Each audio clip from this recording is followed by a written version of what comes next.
There are certain truths which stand out so openly on the roadsides of life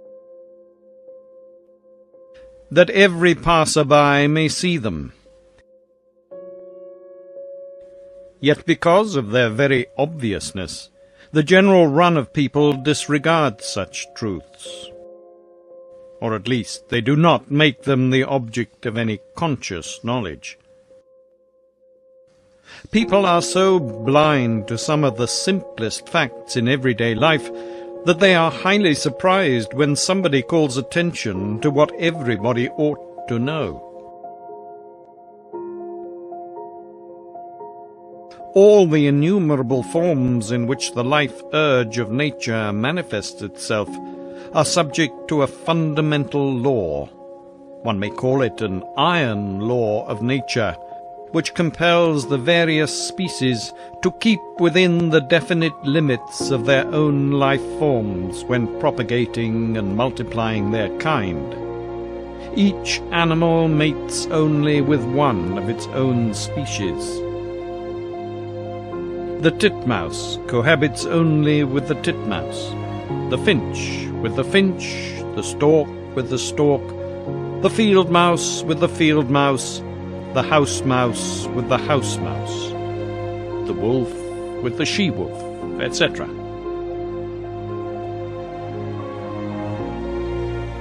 Every crossing between two breeds which are not quite equal results in a product which holds an intermediate place between the levels of the two parents. This means that the offspring will indeed be superior to the parent which stands in the biologically lower order of being, but not so high as the higher parent. For this reason, it must eventually succumb in any struggle against the higher species. The stronger must dominate, and not mate with the weaker.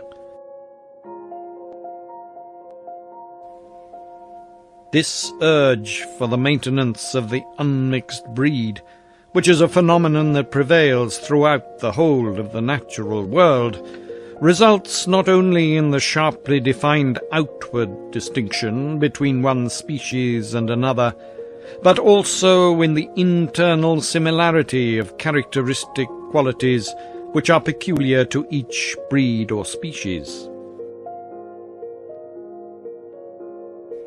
If nature does not wish that weaker individuals should mate with the stronger, she wishes even less that a superior race should intermingle with an inferior one, because in such a case all her efforts throughout hundreds of thousands of years to establish an evolutionary higher stage of being may thus be rendered futile.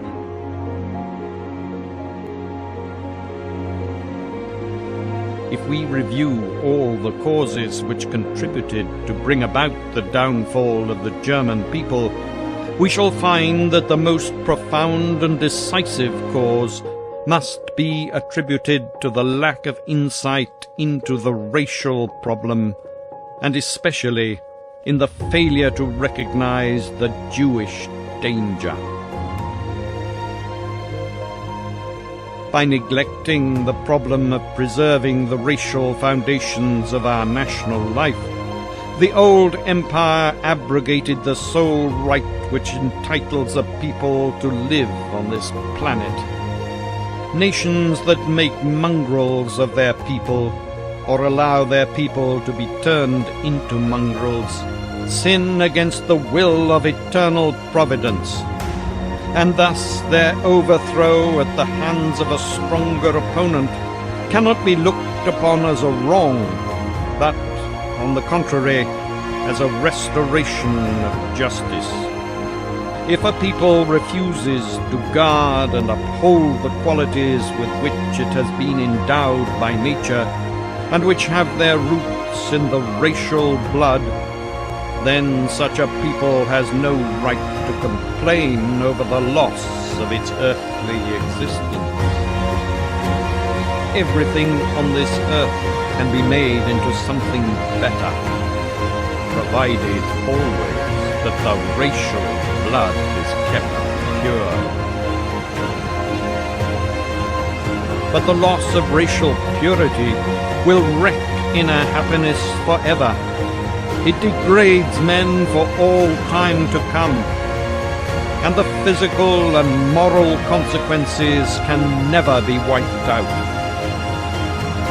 If this unique problem be studied and compared with the other problems of life, we shall easily recognize how small is their importance in comparison with this. They are all limited to time, but the problem of the maintenance or loss of the purity of the racial blood will last as long as man himself lasts. The black-haired Jewish youth lies in wait for hours on end, satanically glaring at and spying on the unsuspicious girl whom he plans to seduce, adulterating her blood and removing her from the bosom of her own people.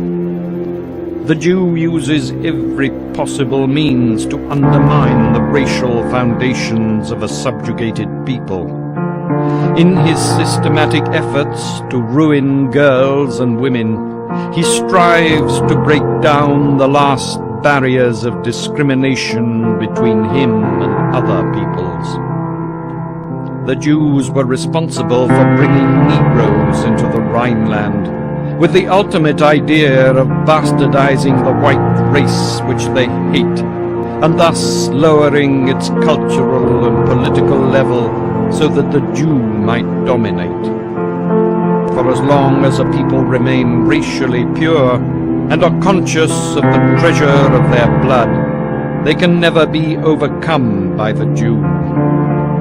Never in this world can the Jew become master of any people except a bastardized people. That is why the Jew systematically endeavors to lower the racial quality of a people by permanently adulterating the blood of the individuals who make up that people. The Star of David steadily ascended as the will to national self-preservation declined.